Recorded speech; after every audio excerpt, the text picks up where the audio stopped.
Evo šta je Novaku potrebno za plasman u polufinale, Đokoviću je potrebno 2:0, a svaki drugačiji ishod donosi veliku dramu. Danas se dogodio veliko šok u Novakovoj grupi na završnom Mastersu u Torinu, pošto je Grk Stefanos Tsitsipas predao meč drugog kola Holgeru Runeu. Zbog toga Stefanos Tsitsipas odlučio je da se povuče sa završnog Mastersa u Torinu.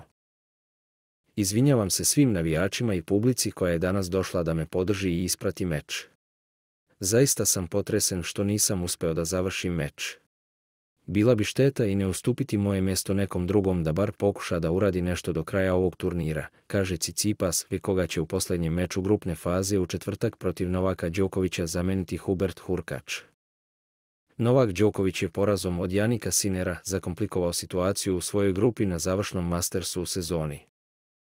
Kalkulacije su sada sljedeće i Novaku je potrebno da pobedi Huberta Hurkača sa 2:0 u posljednjem kolu, kako bi bio siguran kada je plasman u polufinale u pitanju.